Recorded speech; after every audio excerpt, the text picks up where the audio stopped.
Next speaker we have, it's a great friend of ours. Yes. He's also new judge on the block. Nasty one. He's a nasty one. And he's really real estate marketing fucking genius from Melbourne, Marty Fox. Hey!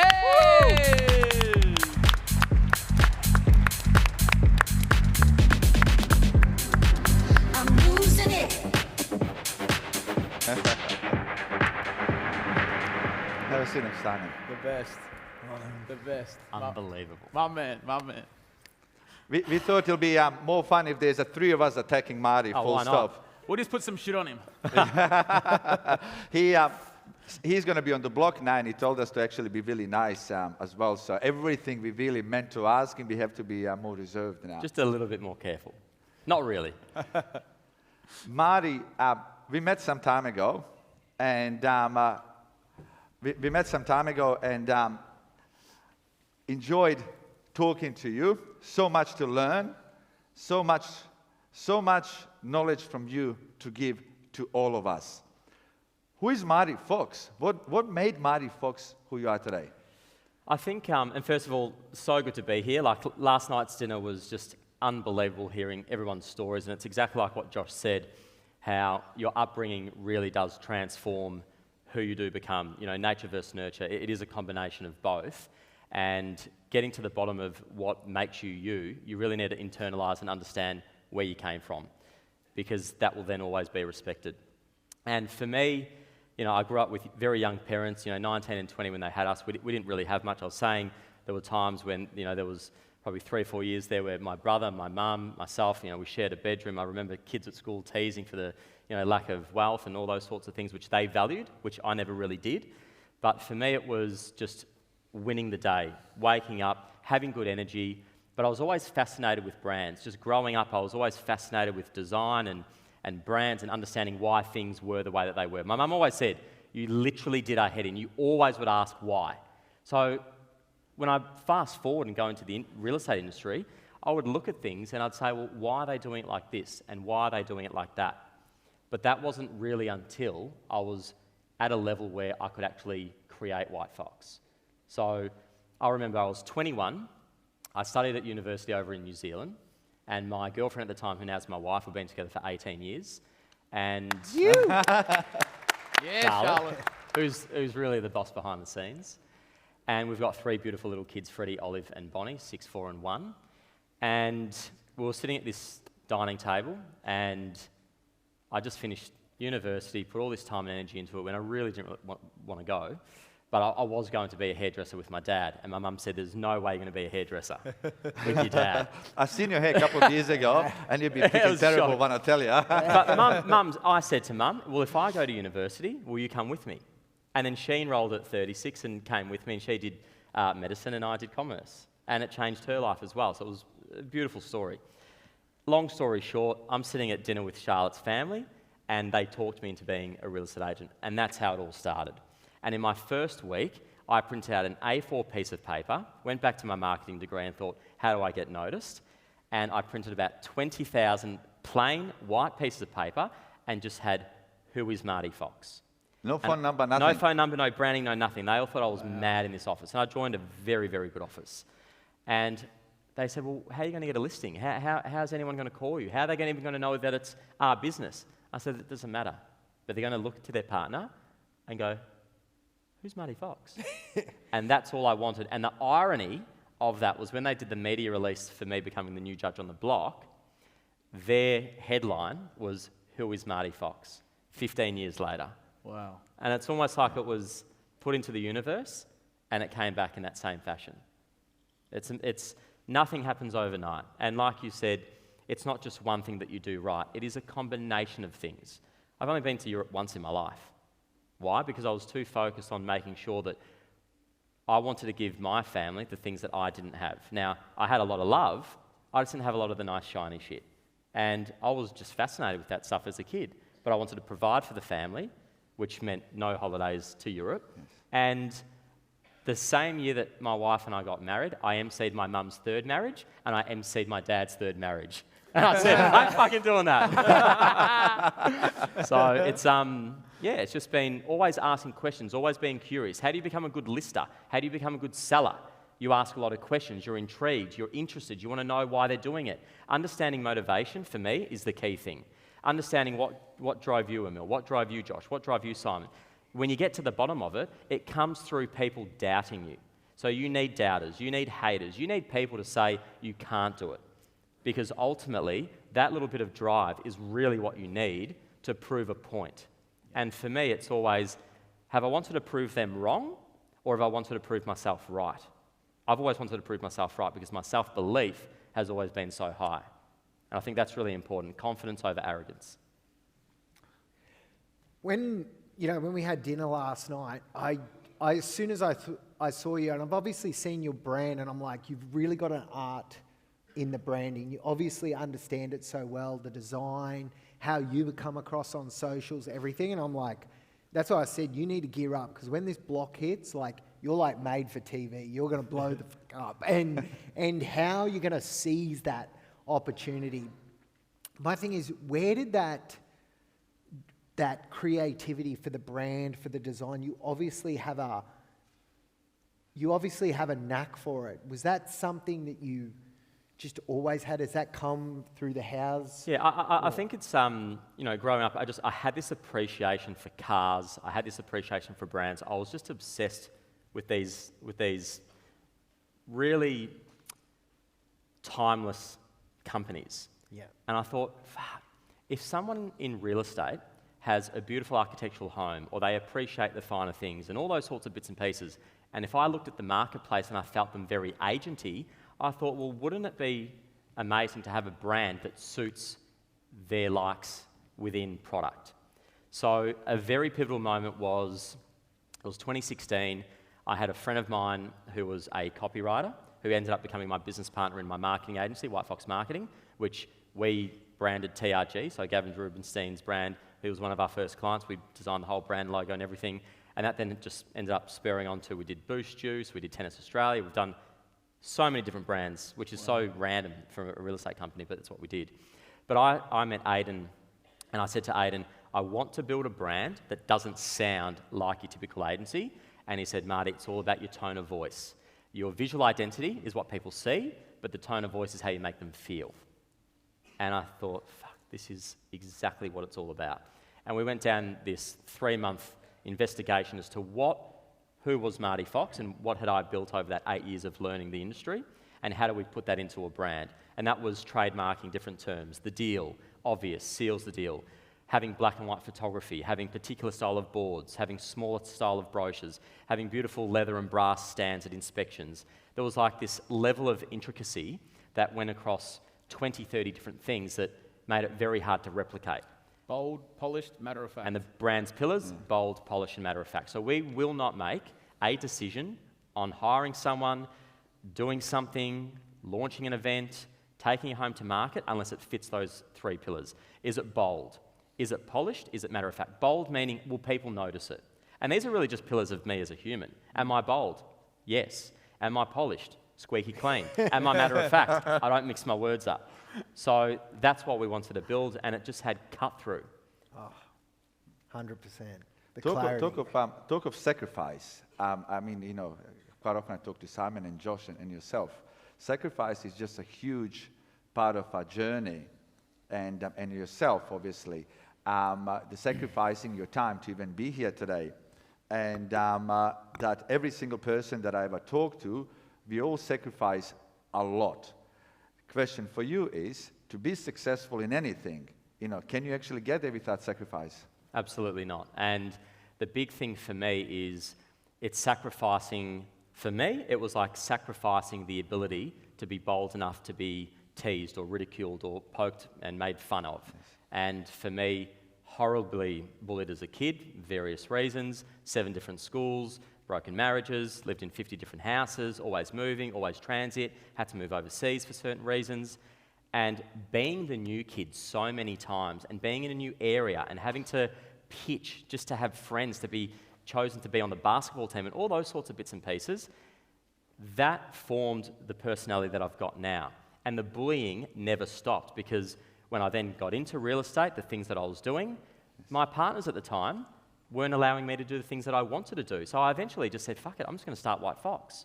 Because even at the peak of my success in the company that I was with, I was still being called out for being different. Which is your father-in-law's company. Which was my father-in-law's company, which now he is our chairman, which is just a beautiful circle of events. But, you know, people go, oh, you're so confident, you're so, you know, true to, you know, how you go about things. But still to this day, it takes that knot in the belly and that ability to just go, I'm going to push through it. Even joining something like the block, you know, you're opening up yourself and your family, and you're opening up all these opportunities to once again be punched. But it's those punches that give you resilience. And I think the key thing is yes, the sacrifice, but it's the sacrifice and the resilience combined that then turns you into what we're all here to understand, which is how do you be extraordinary? And it does not come from an easy path. There's been that many times when I'm laying in bed with Charlotte and she's like, how? Like the heat that you get when you start a business, the heat that you get from the industry, you're not loved when you go left of centre, which is what I did. I went really left of centre, and you become a target. And it's just understanding and knowing whether or not you've got the capacity to take on the heat. And if you do, great. What gives you the ability to take on the heat is if you know yourself, you have a very good circle around you. And for me, I was lucky. Didn't grow up with a lot of money, but a lot of love. And my family are my pillars. In the business alone, I've got my uncle now. I've got my auntie. I've got my wife. I've got my dad. I've got my mum. I've got my father-in-law. I've got my new stepdad. I've got... it's what it's done for me is it's given my family the ability to be together, like what you said. But also I feel for me it's always been the bandwidth. Because I have that creative gene, I haven't listed or sold property for a year and a half now. I got quite sick in 2021, which was a heart infection, which people got from the vaccine. I didn't get it from the vaccine. But being bedridden for 3 to 4 months, I can tell you what, fucking changes your life. First of all, I made a third baby, so something was working. But it forces you to think, and when you're pushed into a corner, you need to rejig things. So without getting sick, I wouldn't have validated other people within the business. I wouldn't have fast-tracked my progression as a CEO as opposed to an agent. And all these other opportunities then came out of it. Now, if I was still a listing and selling agent and the block said, can you be the new judge? No way. Impossible. Yeah. So Tom Panos always says it. Sometimes the best news comes poorly wrapped. And if you've got the mindset that things happen for a reason, then you get the beautiful things in life. If you're a Debbie Downer and you let that shit hit you from every angle, well, unfortunately, you're going to continue to attract shit. One thing as well with Marty, I'll say, not conventional at all, like industry disruptor. Everyone did fucking colour photos. Marty was the wild man to go black and white. I remember it, like it's still black and white. We were driving, we were representing a home at $20 million, and the owner calls me after about 4 or 5 weeks, and Charlotte was in the car, CFO was in the back. The car was full. Yeah, he had no idea that the car was full. And he's like, Marty, you need to change the fucking colour. Hate the colour. It's black and white. It's not selling. People aren't clicking on it. They think blah, blah, blah, blah. Gave every reason under the sun. But you need to know what you stand for. Because if you move on your morals or your ethics, whether it be personal or for your brand, then you become breakable. Yep. And I just said, take it off the market. Give it to someone else. But it's a $250,000 commission.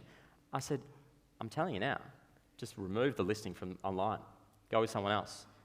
Very lucky. That sold 3 weeks later. Very lucky. Stayed black and white. The difference between, which is interesting, you know, every personality can succeed. We're all different. If that was Josh Tesolin, he'd be speeding to the seller and attacking him, you know, on the doorstep. You know why? And interesting when it comes to what is your why? My why has always been it's a very hard question. I'll explain why my why changes. You mature, you evolve, your life changes, your responsibilities increase. How you push yourself changes based on those responsibilities. So for me, the why was to always be me. And my mum said, Marty, you're special. I knew you were special the moment you came out, you looked up at me, you were fucking laser focused and you jumped on my tit. You said you knew exactly what you wanted and I never saw you quiver. You were just direct. So for me it was, when I went to the schools, I wanted to make sure that I had an impact. When I went to university, I wanted to finish it. I will not start something and not finish it. You cannot find someone that will say, Marty said something and didn't follow through. And I think that is a trait that no money can buy. So if you have a reputation as someone that can execute something, and if you say something, you follow through, that's got to be one of the most powerful things that you can have, which is called your word. So if you say that you're going to do it, which means that you become dependable, which means that people can trust you, which means that people will give you business because they know he doesn't want to fail, which means that if I'm with him, I won't fail either. So essentially, people employ you or they want to work for you because they know that your standards are so high that you won't allow them to fail, or if they are failing, you'll pick them up and you'll bring them up. So my why is always evolving. Obviously, the obvious reasons for me to perform are balance. I'm probably home at 4:30, 5 o'clock every day, aren't I, Charlotte? I'm present with my family, but my bandwidth is very big, whether it be running the marketing agency, the advocacy business, flipping. Charlotte and I have done 14 flips in amongst the 3 kids. Freddie was born a few months from our office opening. So that, in 2017, what was my why? To perform for my son. And then it just keeps changing and evolving. Then it became, well, I want to change the industry. I want to stand out and be a brand that people go, look back on and say, he did something to the industry, which then changed. I remember when I opened in loafers and shorts and every single person said, this guy's ridiculous. 4 years later, you very rarely see a suit in the areas where we work. It's just bizarre. But it's those things that I think in time people look back on and they go, it's not one thing, it's a multitude of things. And I like pushing the boundary. Even now, being on the block, do you think that will change the direction of your business? Well, because one thing that you do, you take advantage of every good and bad situation. Because even when you're in your hospital, besides making another baby, you still came up with an idea how to expand your business, and you did. Correct. And also expanded in different revenue streams. So, launching an advocacy business. There's no real estate company in Melbourne. And this was the thing. We have had customers, the Boost Juice one. We sold a property for the lady at Boost Juice. All of a sudden she goes, I love your content. We get introduced to their marketing team, and then we do their entire social media Christmas campaign. Things like that. So being an opportunist to work with people. And people are so interesting. I can guarantee I could sit down with every single person in this room and I would ask enough questions to leave with something very interesting. People are interesting if you have the capacity to actually want to know what they're about. So in sales, it's about asking the questions because you genuinely want to know, well, what are they doing? Why are they doing it? How did they get there? And why do they want to use you? And if you just ask very simple fucking questions, you get very simple answers. I think a lot of people, they complicate things as well. They don't keep it simple, full stop. Have to be direct. And you're king of that, Josh. Well, you can be, too direct. What I love about clear communication is that you can be direct and not rude. Yes. People think, I don't want to ask the question, I want to come across as rude. What that is ego. Literally, the person that doesn't want to be rude actually normally has quite a big ego. Yes. Yep. And they lack self-confidence, which is why they have an ego, because they have to layer it with something, because they can't cope with being told no. I love a no. Nearly everything for me is a no. And then I've just got to ask again and again and again. And it's normally, like what Josh said, it's that 4th time of asking in a different way. You can't be robotic. Yep. You've got to be quite creative in how you ask, but you do get a yes. There's a lot of salespeople in this room. And what does it take to be, in your mind, extraordinary salesperson? Energy, good eye contact, looking at people, being interested, nodding, the non-verbal movement of how your body works. It's a lot of the time, unfortunately, it is innate. You are born with what they always call the gift of the gab or not, But if you don't have the gift of the gab, such as my wife, who can fucking really sell anything to anyone if she actually wanted to, she does it through credibility, very credible energy. So it's about tapping into what type of seller are you. If you're not naturally outgoing and loud, then be the credible seller. Ask good questions. Me, I ask very little questions, to be honest. I talk.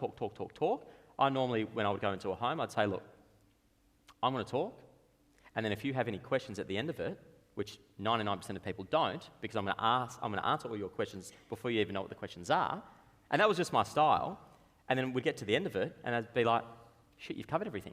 I said, I told you. So you got to know what works for you. Yep. You can't be someone else. So find out who you are in sales, understand what your strengths are, and work to that. How do you understand who you are? Guess what? Ask your family. They'll tell you the truth. Ask your family. What are your strengths? What are your weaknesses? And then just use that. So you better have mom and dad that like you. Or someone that you trust that you know won't just tell you what you want to hear. You know?